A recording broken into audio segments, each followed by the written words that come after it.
Intrauterine insemination, जो कि बांझपन के इलाज की एक टेक्निक है जो कि सिंपल है, इफ़ेक्टिव है और सरल है। इंट्रायूटेराइन इंसेमिनेशन का मतलब होता है यूट्रस के अंदर, गर्भाशय के अंदर में इंसेमिनेशन, उसके अंदर स्पर्म को डालने की प्रक्रिया को आईयूआई बोलते हैं। पेशेंट जब वापस घर चली जाती है और जाके वो बिल्कुल ही अपना नियमित काम कर सकती है। बहुत लोगों को लगता है शक कि आईयूआई प्रोसेस करने के बाद बिल्कुल बेड रेस्ट में रहना है, खाने पीने में बहुत तरह का परहेज करना है, सीढ़ी नहीं चढ़ना है, यात्रा नहीं करना है, टेम्पो पे नहीं चढ़ना है। तो इस तरह की कोई बात नहीं है। आईयूआई का यूज़ जो होता है वह मेनली होता है अगर पुरुष में स्पर्म्स की थोड़ी कमी हो या अकारण बांझपन हो। पीसीओडी में जब दवाएं दी जाती हैं एग्स बनने के लिए और बच्चा नहीं ठहरता है तो आईयूआई के साथ कंबाइन करने पे फ़ायदा होता है। किसी भी रीज़न के चलते जब आईयूआई किया जाता है तो सबसे पहले हम लोग उसको करने के पहले औरत की भी जांच करके देख लेते हैं कि औरत स्वस्थ है कि नहीं, औरत का मासिक धर्म नियमित आता है कि नहीं। मैं डॉक्टर हिमांशु रॉय, बांझपन रोग विशेषज्ञ हूँ। पटना में सृजन फर्टिलिटी क्लिनिक प्राइवेट लिमिटेड का डायरेक्टर और चीफ कंसल्टेंट। आज मैं बात करूँगा आईयूआई के बारे में या इंट्रायूटेराइन इंसेमिनेशन, जो कि बांझपन के इलाज की एक टेक्निक है जो कि सिंपल है, इफ़ेक्टिव है और सरल है। तो ये आईयूआई में इंट्रायूटेराइन इंसेमिनेशन का मतलब होता है यूट्रस के अंदर, गर्भाशय के अंदर में इंसेमिनेशन, उसके अंदर स्पर्म को डालने की प्रक्रिया को आईयूआई बोलते हैं।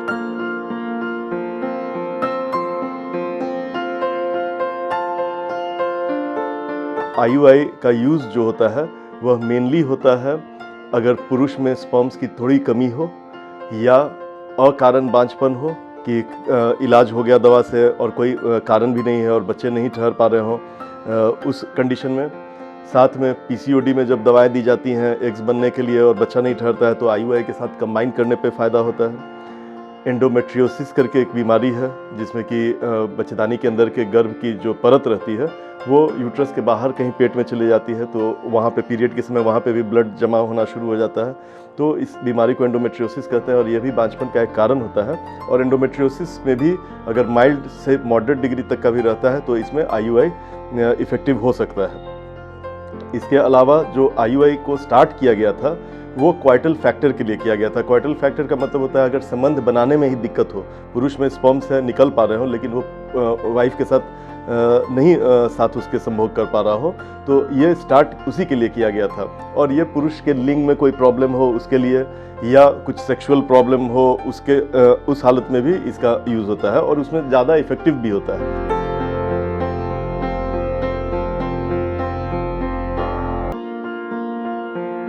किसी भी रीज़न के चलते जब आईयूआई किया जाता है तो सबसे पहले हम लोग उसको करने के पहले औरत की भी जांच करके देख लेते हैं कि औरत स्वस्थ है कि नहीं, औरत का मासिक धर्म नियमित आता है कि नहीं। उसी हिसाब से उसको अंडे बनने की दवाएं दी जाती हैं शुरू में, और अगर 2-3 साइकिल में नहीं फ़ायदा होता है या एग्स अच्छे नहीं बनते हैं तो हम लोग इंजेक्शंस भी देते हैं हार्मोन्स के जो बॉडी में निकलते हैं ताकि एग्स की संख्या बढ़े। इसके साथ ही साथ हम लोग 10वें दिन से पेशेंट का मॉनिटरिंग करना शुरू करते हैं अल्ट्रासाउंड के द्वारा। उसको एफएम बोलते हैं, फॉलिकल मॉनिटरिंग। फॉलिकल उस को कहते हैं जिसमें ओवरी के अंदर में जब एग्स डेवलप होता है हर महीना में तो उसके चारों ओर एक पानी जमा होने लगता है और एक बैलून टाइप का, छोटा बैलून से बड़ा होते जाता है। तो अल्ट्रासाउंड से पता चल जाता है देख के, और 10वें दिन के आसपास या उसके बाद जब 18 मिलीमीटर से बड़ा ये हो जाता है फॉलिकल, तब हम लोग मान के चलते हैं कि उसके अंदर के अंडे जो है वो परिपक्व हो गए हैं। और उसके बाद हम लोग उसमें ट्रिगर शॉट देते हैं। ट्रिगर शॉट जो है वो HCG के द्वारा दिया जाता है और एक GnRH एनालॉग होता है उसके द्वारा भी दिया जा सकता है, बट कॉमनली HCG 5000 यूनिट या 10,000 यूनिट का इंजेक्शन पड़ता है। और इसको पढ़ने के लगभग 36 घंटे के बाद में हम लोग आईयूआई का प्रोसेस करते हैं। जांच इस इलाज को करने के पहले अगर अकारण बांझपन हो या पीसीओडी जैसी समस्याएं हो, इसमें आईयूआई स्टार्ट करने के पहले हम लोग ट्यूब्स का भी टेस्ट करते हैं एक्सरे के द्वारा। अगर उसमें कुछ खराबी निकलता है तो लैप्रोस्कोपी भी करते हैं। तो ट्यूब्स भी खुले हुए होने चाहिए, बेसिक हार्मोनल एनालिसिस भी ठीक रहना चाहिए। तो ये सब करने के बाद जब हम लोग ट्रिगर शॉट दे दिए तो उसके ट्रिगर शॉट देने के लगभग 36 घंटे के बाद में हम लोग पेशेंट को फिर क्लिनिक बुलाते हैं उस दिन, और उनके हस्बैंड को से बोलते हैं सीमेन कलेक्ट करने के लिए।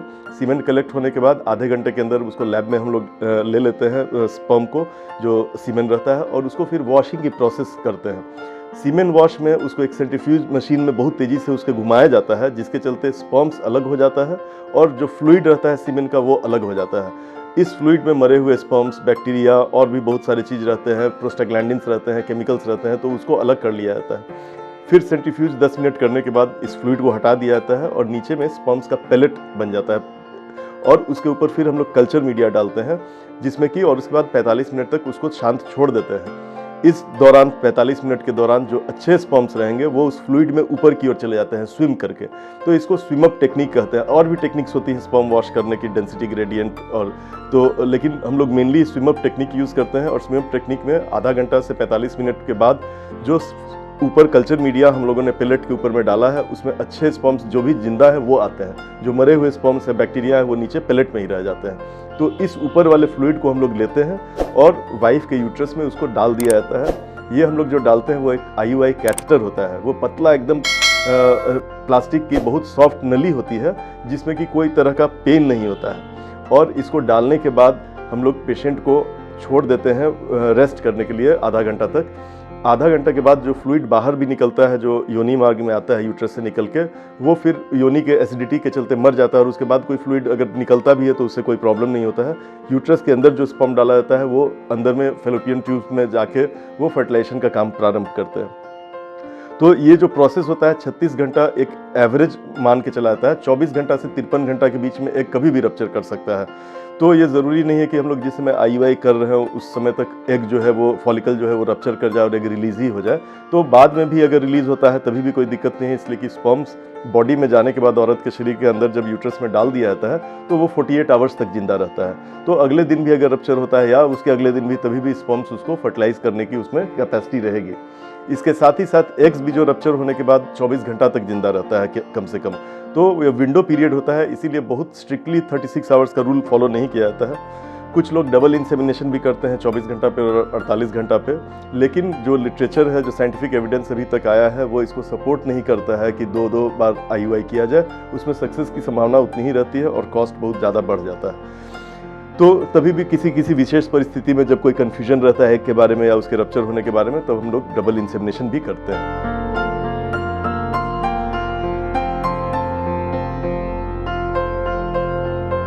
पेशेंट जब वापस घर चली जाती है और जाके वो बिल्कुल ही अपना नियमित काम कर सकती है। बहुत लोगों को लगता है शक कि IUI प्रोसेस करने के बाद बिल्कुल बेड रेस्ट में रहना है, खाने पीने में बहुत तरह का परहेज करना है, सीढ़ी नहीं चढ़ना है, यात्रा नहीं करना है, टेम्पो पे नहीं चढ़ना है।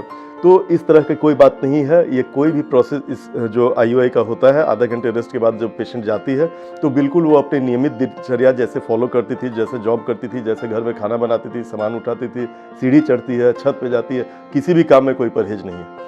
साथ ही साथ एक बहुत इंपॉर्टेंट चीज़ रहता है, उन्हें लगता है कि IUI का प्रोसेस हुआ तो इसके बाद से वहाँ पे डिस्टर्बेंस कुछ नहीं होना चाहिए, शांत एकदम उसको रेस्ट दिया जाए, तो वो लोग हस्बैंड के साथ भी हस्बैंड वाइफ रिलेशनशिप में फिर नहीं रहते हैं। तो इसका भी कोई एविडेंस नहीं रहता है, बिकॉज जो नॉर्मल प्रजनन की प्रक्रिया होती है उसमें एग रप्चर होने के बाद भी हस्बैंड वाइफ लोग साथ रहते हैं। उन्हें तो 15-20 दिन के बाद पता चलता है या 1 महीना के बाद की प्रेगनेंसी रुकी है, और इस दौरान साथ रहने पर भी वो प्रेगनेंसी डिस्टर्ब नहीं होता है।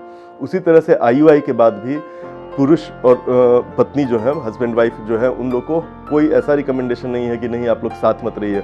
उल्टे साथ रहने से और ज़्यादा चांसेस बढ़ता भी है। तो साथ रहना जरूरी नहीं है, लेकिन साथ रहने से कोई हर्जा नहीं है। तो ये बहुत इंपॉर्टेंट है कि after IUI intercourse is prohibited, ऐसी बात नहीं है।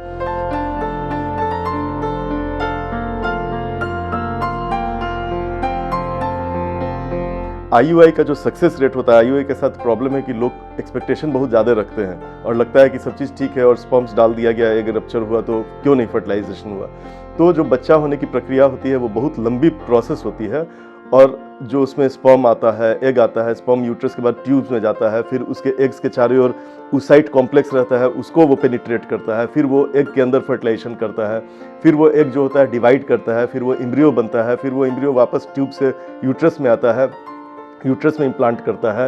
इम्प्लांटेशन के प्रोसेस में भी यूट्रस के सतह में, एंडोमेट्रियम में और एम्ब्रियो में आपस में काफ़ी बातचीत होती है।